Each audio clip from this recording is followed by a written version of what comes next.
Ay,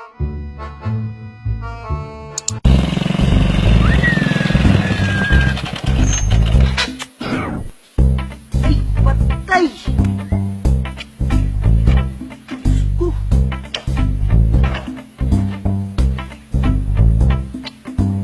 Problema ng motor na to.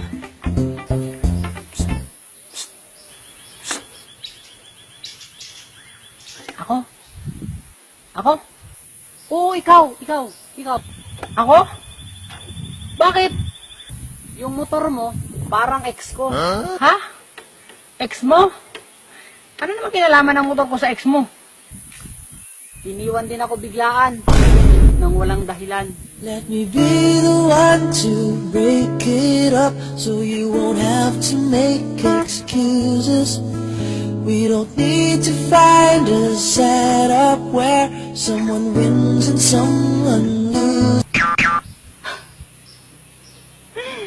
Kuya, problemado na nga ako sa motor ko.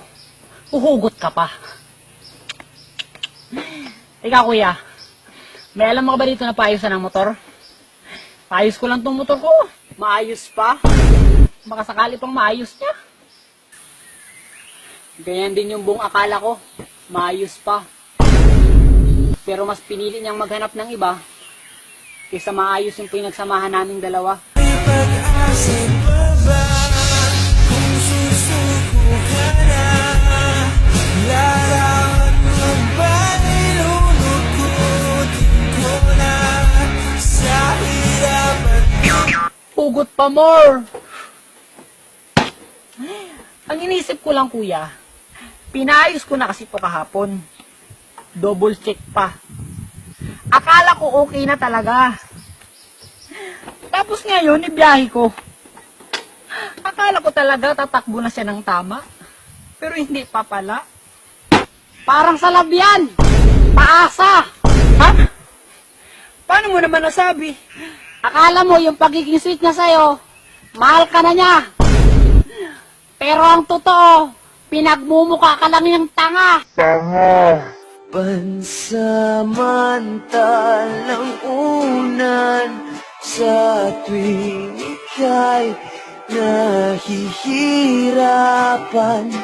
Pansamantalang panyo. Kunti-kunti na lang nung mayak na ako sa hugot mo.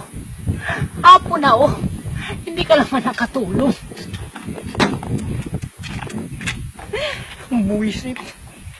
Tulak ko na lang atong motor. Itulak? Ano naman yan? Pinagtulakan.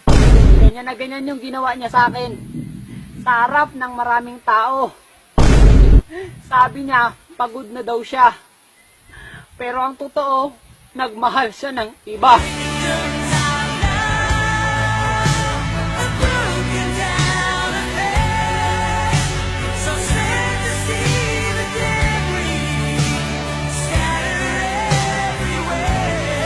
Buiset!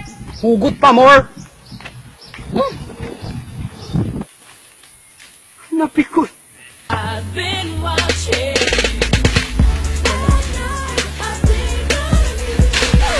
X gon' give it to you.